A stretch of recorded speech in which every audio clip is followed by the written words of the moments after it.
Bismillahirrahmanirrahim. Assalamualaikum warahmatullahi wabarakatuh. Alhamdulillah wassalatu wassalamu ala Rasulillah wa ala alihi wa sahbihi wa mawalah wa la hawla wa la quwata illa billahi wa ba'du. Alhamdulillah, di malam hari ini kembali kita bisa duduk untuk bertolabul ilmi, dan kita melanjutkan kajian kita masih membahas fikih Asmaul Husna, dan kita masuk pada nama Allah Subhanahu wa taala Al-Fattah, Sang Maha Pembuka. Ma'asyiral muslimin wal muslimat rahimani wa rahimakumullah. Nama Allah Subhanahu wa taala Al-Fattah adalah di antara nama Allah yang indah. Dan ketika para ulama mengartikan apa makna di balik Al-Fattah itu, maka ada 3 makna yang disebutkan oleh para ulama. Makna al-awwal, makna yang pertama, Al-Fattah itu artinya Al-Hakimul ladzi yaqdi baina ibadihi bil haqq. Di mana-mana Al-Fattah adalah Dia Allah Subhanahu wa taala Sang Hakim, Sang pemberi keputusan di antara hamba-hambanya dengan benar dan keadilan. Artinya kelak pada hari kiamat Allah Subhanahu wa taala akan mengadili semua makhluknya, tentu dengan pengadilan seadil-adilnya. Di dunia banyak kantor pengadilan, tapi betapa banyak orang-orang yang tidak dapat keadilan. Namanya saja kantor pengadilan, tapi banyak orang yang tidak dapat keadilan. Tapi nanti pada hari kiamat mereka akan dihadapkan kepada zat yang akan memutuskan seluruh hamba-hambanya dengan keadilan. Tidak ada satupun makhluk yang dizalimi kelak pada hari kiamat. Kalau mereka melakukan kejahatan, maka akan diadili kejahatannya. Kalau mereka melakukan kebaikan, maka juga akan mendapatkan kebaikannya. Ini makna yang pertama, secara global dulu kita jelaskan. Makna yang kedua, arti Al-Fattah adalah alladzi yaftahu li ibadihi abwabar rahmati war rizqi. Al-Fattah artinya zat yang membuka bagi hamba-hambanya seluruh pintu-pintu rahmat dan seluruh pintu-pintu rizki yang merupakan kemaslahatan hamba-hambanya. Jadi makna yang kedua Al-Fattah di sini, Allah akan membuka pintu-pintu rahmat dan rizkinya. Sebagai contoh, kalau seandainya kita lihat di masyarakat atau kita sendirilah,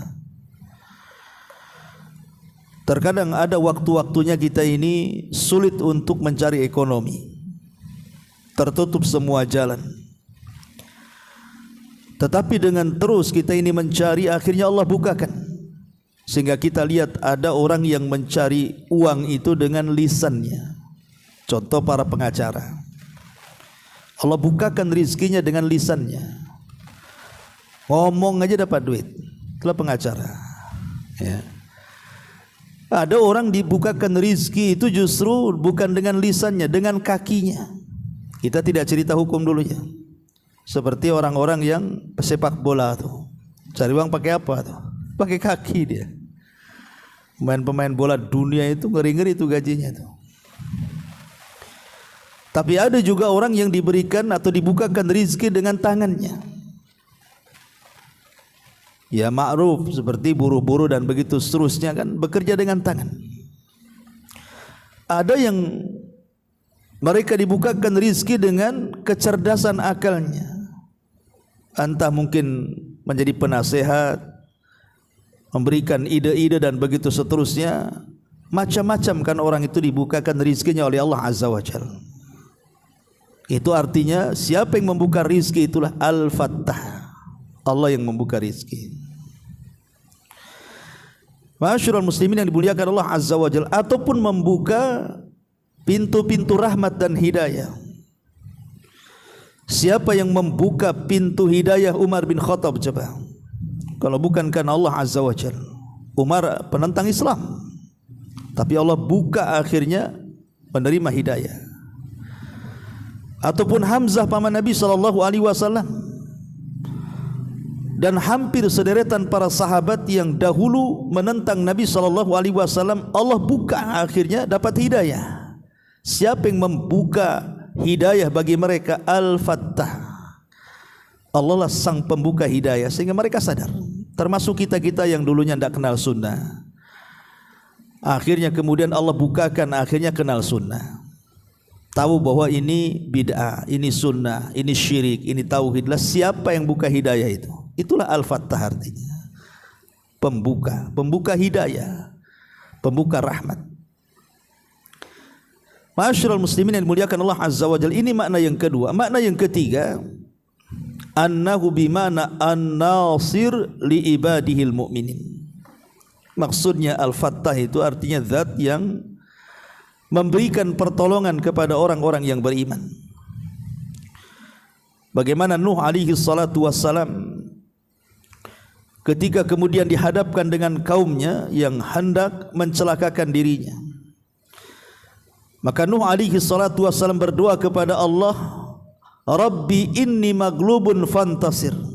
Ya Rabb, aku hampir mau dikalahkan, tolong aku.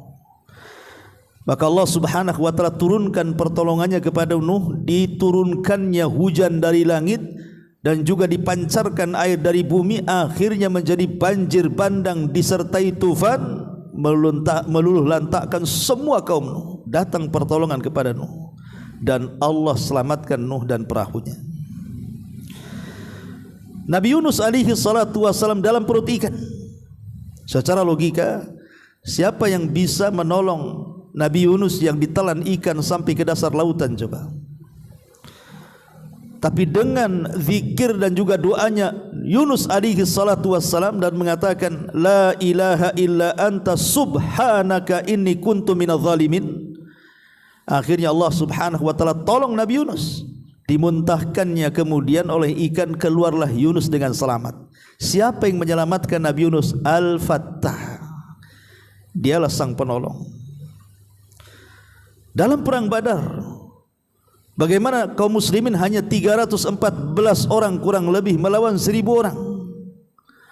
Secara jumlah sudah kalah, secara persenjataan sudah kalah, secara keahlian perang sudah kalah. Tetapi karena Allah subhanahu wa ta'ala Al-Fattah sang penolong, maka kelompok yang kecil mampu mengalahkan kelompok yang besar, tentunya dengan izin Allah. Kam min fi'atin qalilatin ghalabat fi'atan katsiratan biidznillah. Itulah makna Al-Fattah artinya. Berarti dari sini ketika kita kemudian memahami makna dari nama Allah Al-Fattah, yang pertama bahwa Al-Fattah artinya Allah sebagai hakim. Yang kedua, Allah subhanahu wa ta'ala sebagai pembuka seluruh pintu-pintu rahmat, rizki dan hidayah. Kemudian yang ketiga, makna Al-Fattah artinya Allah sang penolong bagi hamba-hambanya yang beriman. Inilah 3 makna dalam kalimat Al-Fattah. Ma'asyiral muslimin wal muslimat rahimani wa rahimakumullah. Biasa sebelum kita baca kitabnya, kita akan menyebutkan tentang asar imaniyah dulu, pengaruh keimanan ketika kita memahami kalimat Al-Fattah. Karena nama Allah Al-Fattah ini penting ikhwan. Ini bisa kita gunakan ketika kita dalam kondisi sempit. Mungkin antum, sebagian kita yang diuji oleh Allah subhanahu wa ta'ala mungkin sakit parah, atau mungkin di antara kita yang diuji dengan kesulitan ekonomi, atau mungkin di antara kita ada yang terkena kesulitan rumah tangga, atau mungkin kesulitan-kesulitan di masyarakat, atau terkena fitnah, atau apalah namanya dari kesulitan dunia ini, kita bisa gunakan nama Al-Fattah ini untuk tawasul. Berdoa kepada Allah, ya Fattah, ya Fattah, wahai zat yang maha pembuka segala kesulitan, maka uraikanlah kesulitanku, carikanlah jalan keluar untukku. Bertawasul dengan nama Allah ini.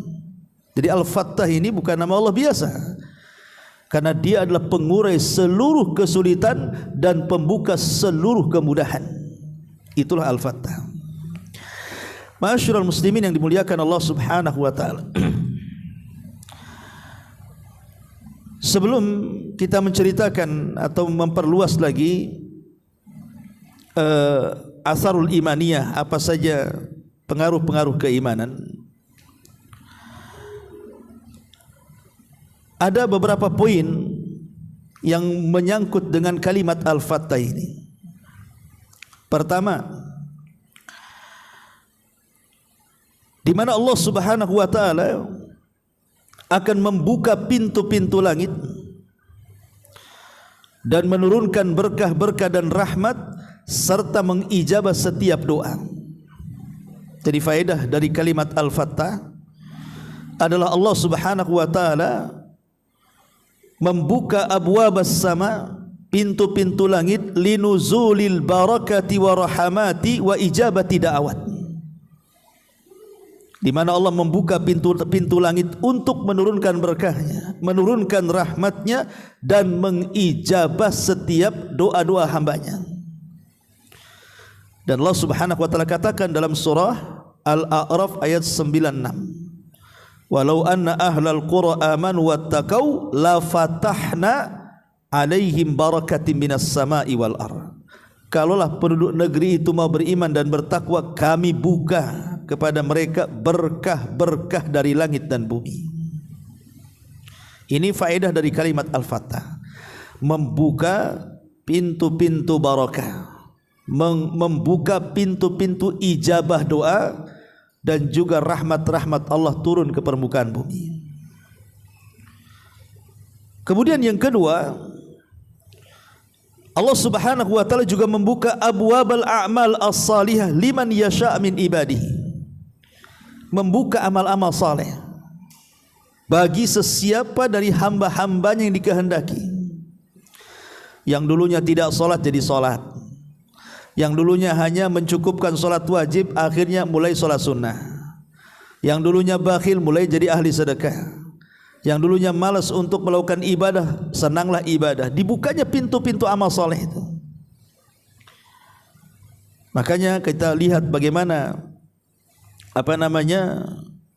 para ulama seperti Syekhul Islam Ibn Taimiyah rahimahullahu taala, apabila dia sedang istiqra' mempelajari sebuah ilmu, kemudian kepalanya mumet karena tidak tahu jalan keluarnya untuk memahami sebuah perkara, maka beliau langsung berwudu, kemudian salat 2 rakaat, kemudian berdoa, kemudian istighfar, dan begitu seterusnya. Akhirnya Allah bukakan, teruraikanlah masalah itu. Itu yang dilakukan Syekhul Islam Ibn Taimiyah rahimahullahu taala. Jadi ilmu yang tadinya mentok di situ, akhirnya terbuka, oh begini rupanya. Inilah yang dikehendaki para ulama. Jadi mereka seperti itu, ada wasilah untuk membuka ilmu. Kemudian yang ketiga juga yang berkaitan dengan Al-Fattah adalah ma yaftahullahu 'alal 'abdil mu'min qabla mautihi bi amalin salih. Terkadang Allah membuka bagi hamba seorang mukmin sebelum kematiannya dengan amal saleh. Karena bagaimanapun dalam sebuah hadis, idza aradallahu bi abdi khairan ista'malahu. Faqila kaifa yasta'miluhu ya Rasulullah? Qala yuwaffiquhu li amalin salihin qabla al-mauti thumma yaqbiduhu alaihi. Ya.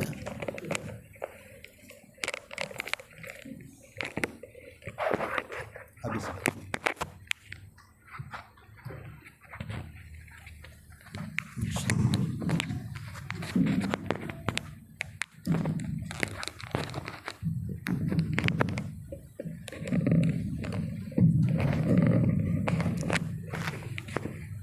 Afwan, habis baterainya.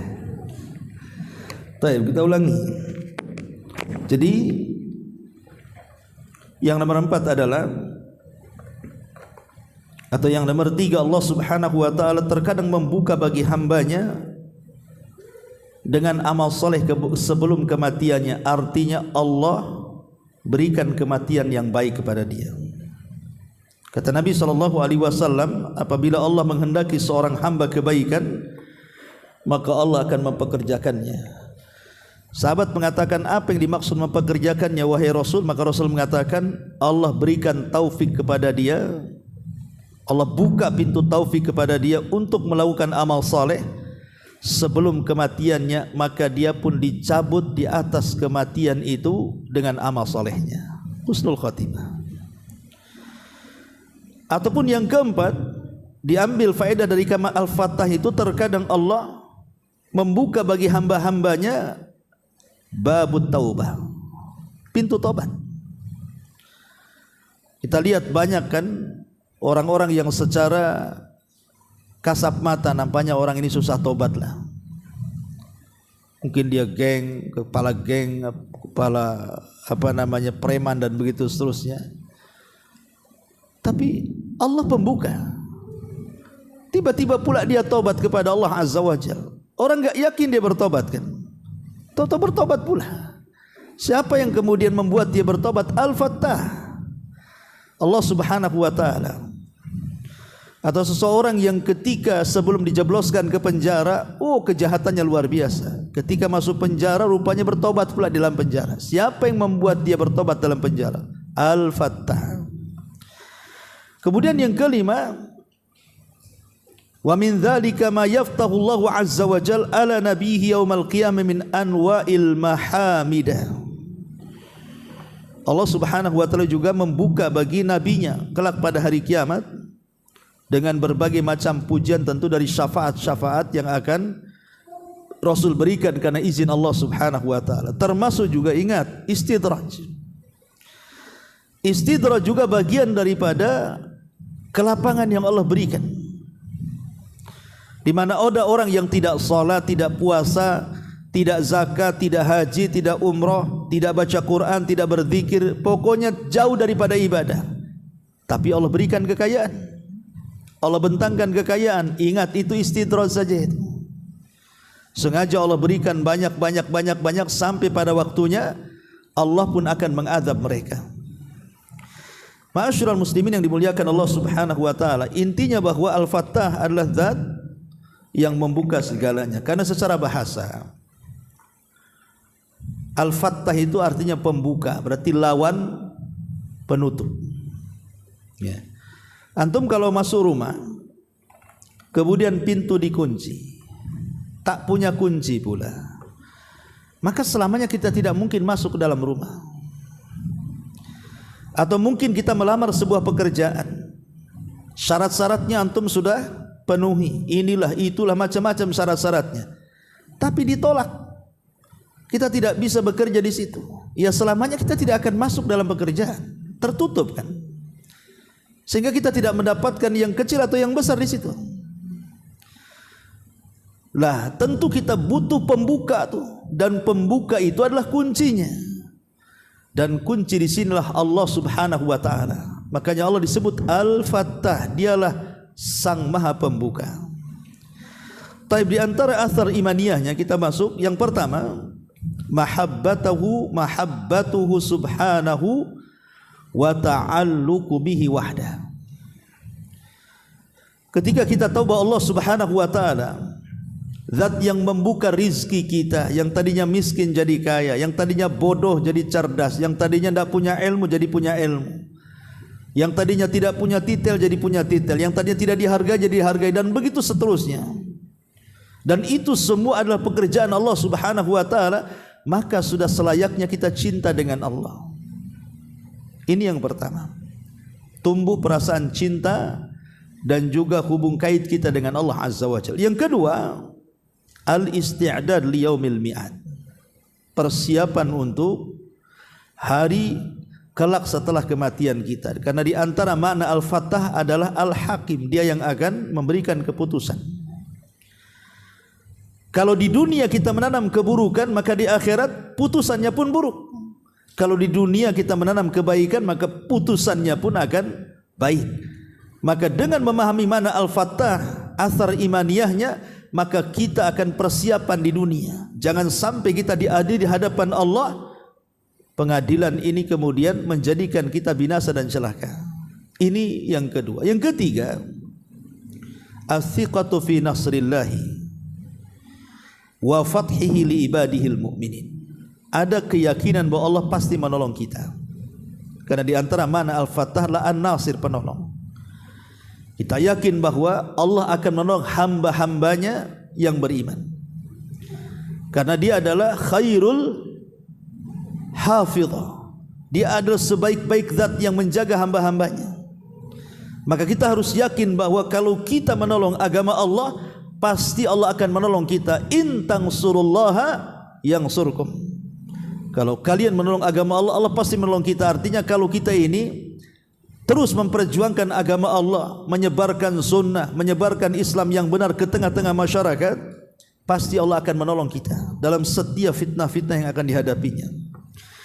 Kemudian juga di antara asar imaniyahnya adalah bahwa kita harus takut dengan al-khawfu min fathil istidraj. Kita harus takut kalau seandainya di atas kemaksiatan kita, kok kita dimudahkan hidupnya.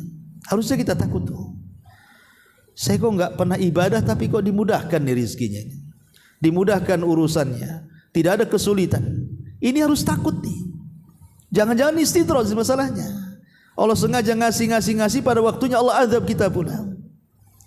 Nah, ini juga bagian daripada athar imaniyahnya.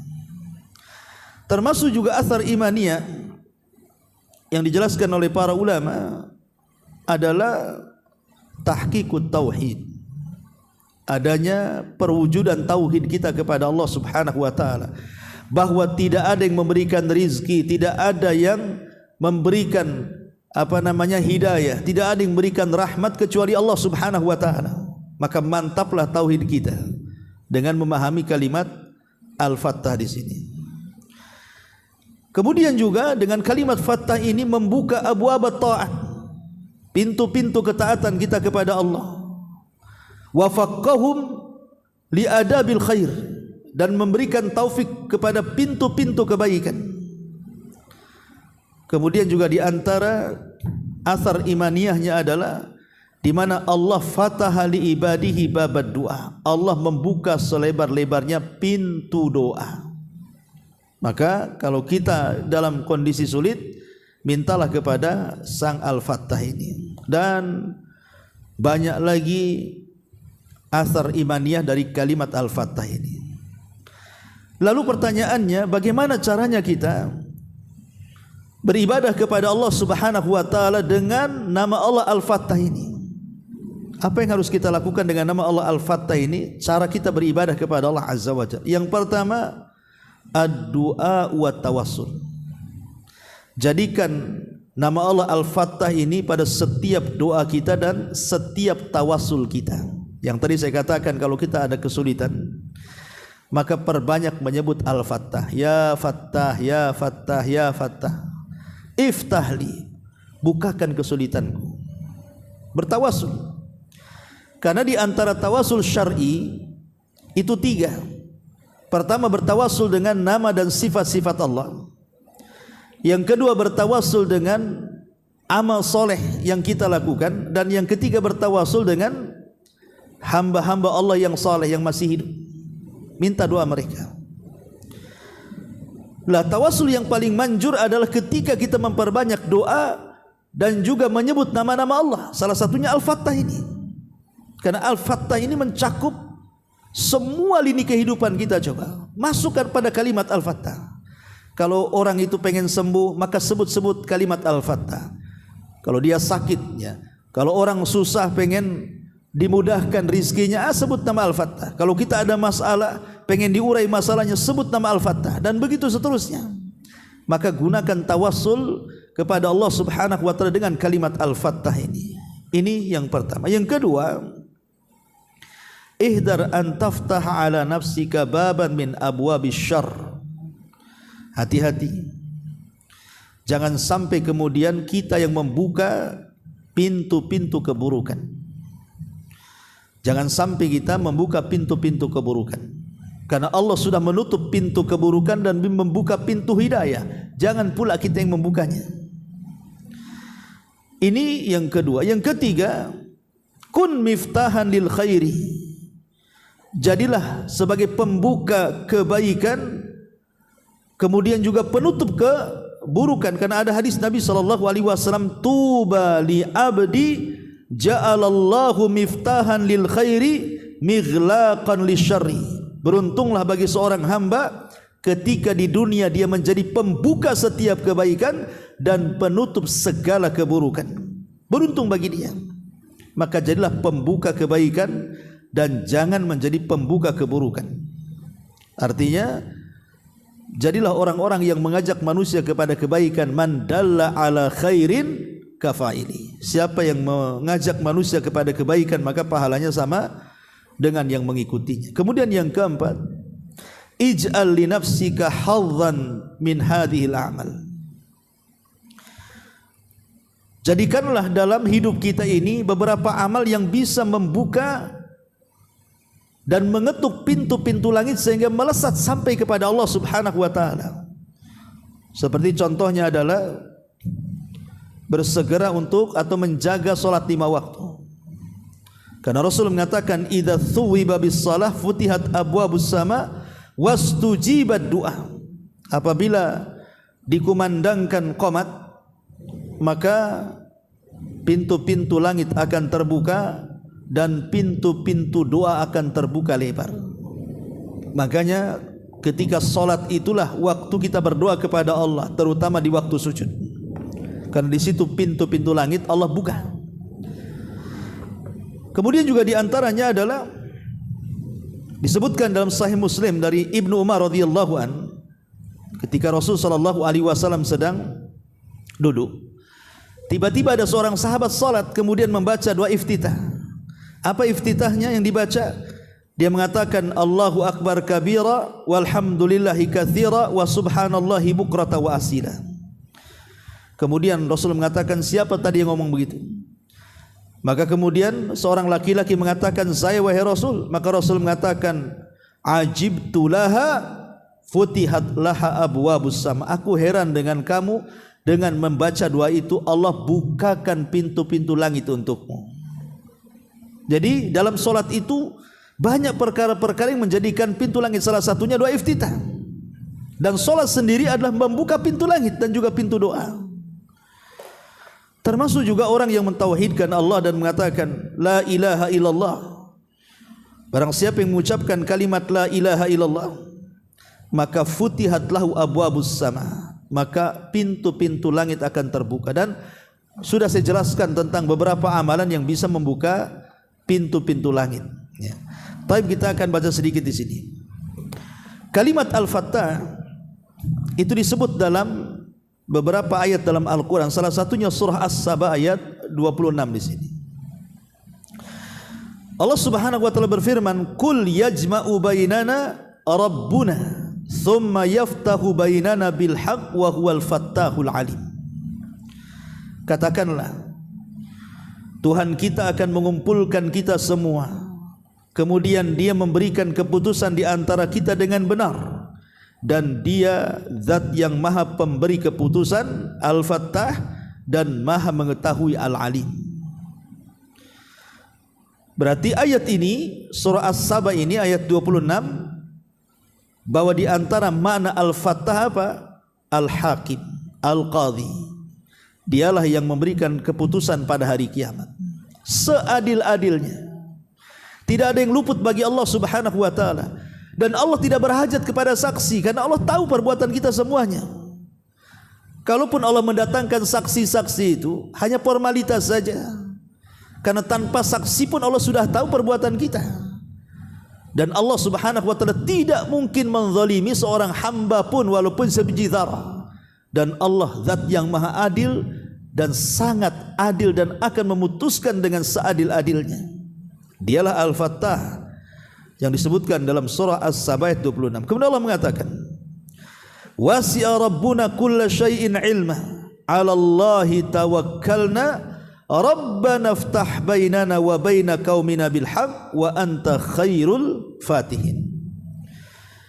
Pengetahuan Rabb kami meliputi segala sesuatu. Kepada Allah sajalah kami bertawakal.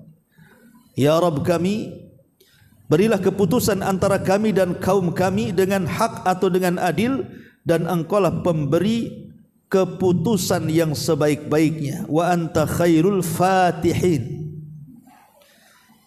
Ini ucapan Nabi Nuh. Jadi surah Al-A'raf ayat 8 9 ini kan hikayat daripada ucapan Nabi Nuh.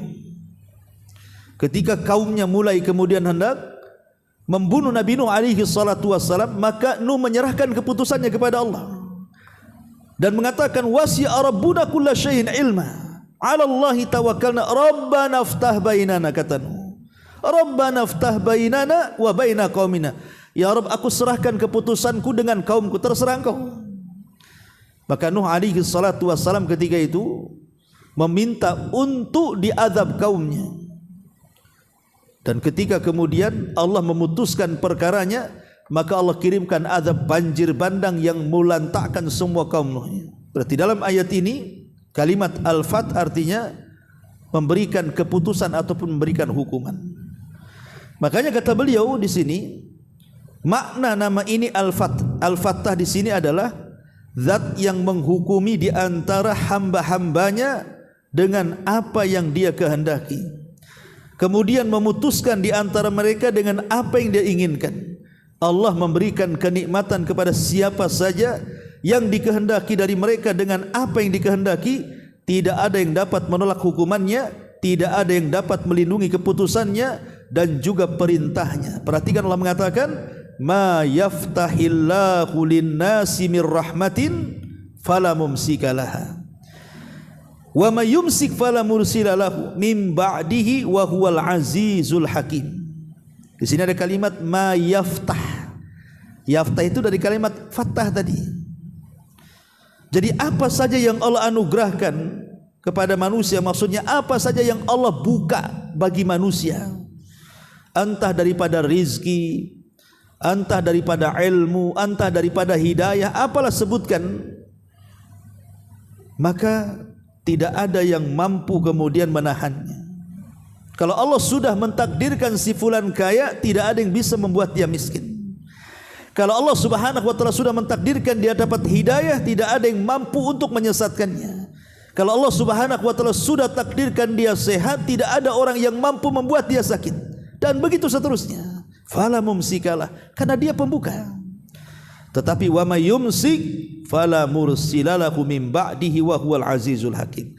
Tapi apa saja yang ditahan Allah, maka tidak ada seorang pun yang sanggup melepaskannya sesudah itu. Kalau Allah sudah buat sakit, satu dunia mengobatinya tidak akan sembuh. Kalau Allah sudah buat sesat, satu dunia memberikan hidayah, tidak mungkin dapat hidayah. Kalau Allah sudah membuat dia bermasalah, satu dunia memungkinkan masalah tidak akan bisa. Itulah karena Allah lah satu-satunya zat al-fattah. Kemudian Imam Ibnul Qayyim rahimahullahu taala berkata dalam qasidah nuniyahnya dalam menjelaskan makna ini, demikian juga al-fattah termasuk nama-nama Allah. Al-fattah sang pembuka yang merupakan bagian dari sifat-sifatnya terbagi menjadi dua. Pertama, dia membuka hukum yang merupakan syariat sesembahan kita. Dialah yang menghukum dan memberikan putusan. Yang kedua, dia membuka takdir yang merupakan bentuk al-fattah yang kedua. Allah yang mentakdirkan semua hamba-hambanya, si fulan kaya, si fulan miskin, si fulan sembuh, si fulan sehat, si fulan sakit, si fulan dapat hidayah, si fulan jahil, si fulan cerdas, dan begitu. Itu berkenaan dengan takdir. Allah yang membuka semuanya.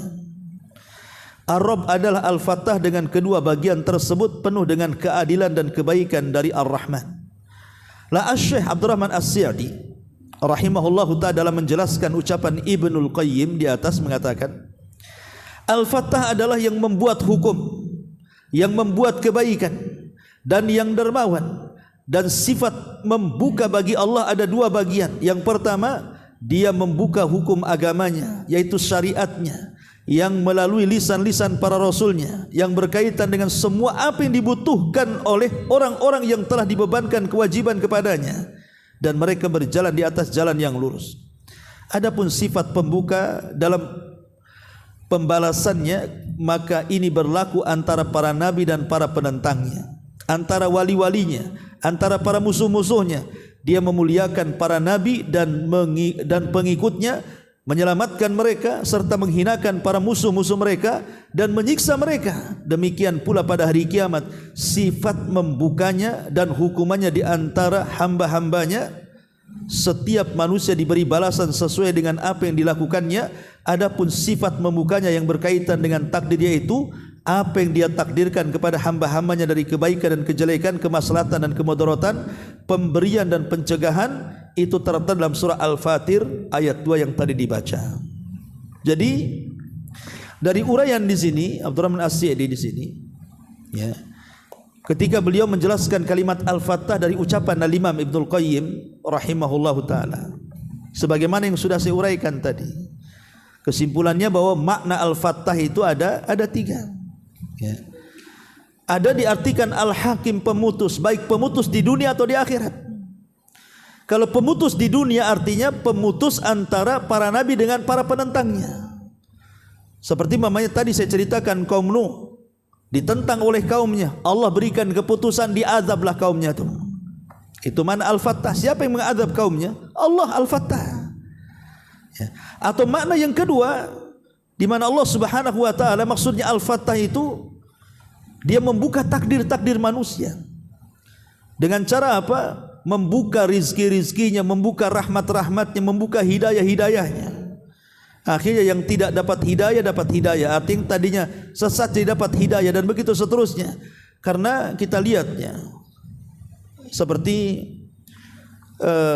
contoh saja Al-Imam Bukhari rahimahullahu ta'ala, ataupun Imam Syafi'i dan ulama-ulama yang lainnya, itu kalau tertutup sebuah permasalahan, maka mereka pun berdoa kepada Allah. Ada yang melaksanakan sholat 2 rakaat, di antara mereka ada yang berdoa, dan begitu seterusnya. Sehingga di antara mereka itu terkadang mengutamakan belajar dibandingkan sholat malam. Seperti Imam Bukhari itu terkadang satu malam itu tidur bangun, bukan sholat malam, tapi terkadang menelaah sebuah riwayat dari Nabi SAW, akhirnya terbukalah banyak faedah di situ. Sampai Imam Ahmad rahimahullahu ta'ala mengatakan bahwa seseorang mutolaah, membaca sebuah pengetahuan agama itu jauh lebih baik dibandingkan solat malam 1 malam suntuk. Kenapa? Karena solat 1 malam suntuk itu manfaatnya untuk diri dia saja, tapi dengan belajar agama manfaatnya untuk orang lain, bisa didakwahkan akhirnya. Itulah yang disebut oleh Nabi SAW, fadlul alim alal abid ka fadlil qamari lailata badri ala sairil kawakib. Jadi orang yang berilmu itu dibandingkan ahli ibadah seperti bulan dibandingkan semua bintang. Satu saja bulan bisa menerangi, bintang berserak nggak bisa menerangi, ya. Tapi orang yang kayak antum duduk di majelis taklim ini jauh lebih baik dibandingkan orang yang di rumah umpamanya baca Quran, solat sunnah, solat malam, solat tahajud. Itu maksudnya. Kenapa orang yang duduk di majelis taklim jauh lebih baik daripada ribuan orang yang beribadah di luar? Karena ilmu yang antum dapati di majelis taklim itu antum bisa dakwahkan keluar, ya, antum bisa kasih nasihat keluarga, kawan-kawan, teman-teman. Jadi manfaatnya itu mutaaddi. Jadi bukan hanya pribadi tapi juga untuk orang lain, gitu maksudnya. Lah mereka para ulama melakukan seperti itu sehingga Allah bukakan semuanya.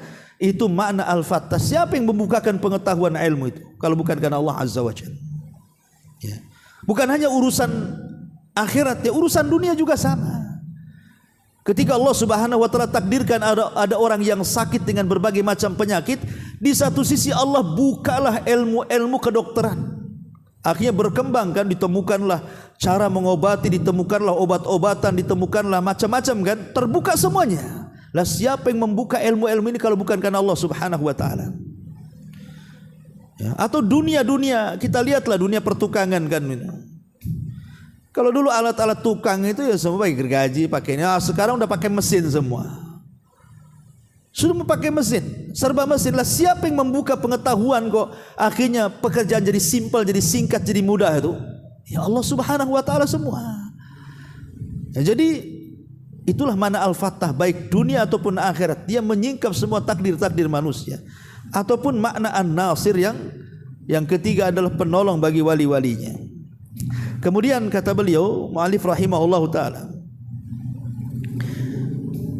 beliau juga berkata dalam halaman ke-200-nya, mana Al-Fattah ada dua. Pertama, kembali kepada mana hukum yang dia bukakan untuk hamba-hambanya. Dia menghukumi di antara mereka dengan syariatnya dan menghukumi di antara mereka dengan memberi balasan kepada yang taat dan memberikan siksa kepada pelaku kemaksiatan di dunia dan di akhirat.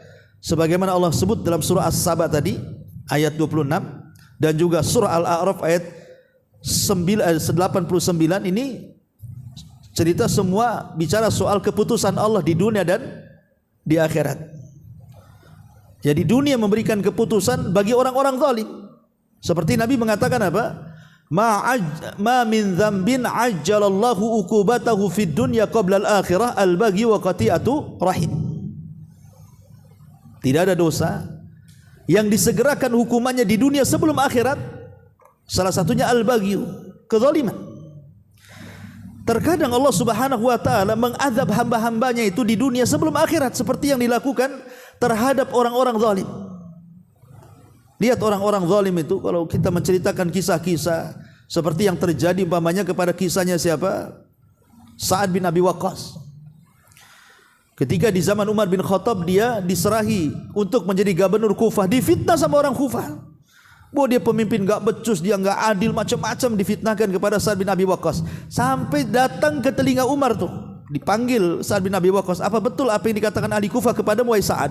Kata Sa'ad, enggak, saya suruh berusaha untuk menjadi pemimpin seadil-adilnya di Kufah. Akhirnya Umar pun mencoba datang ke Kufah.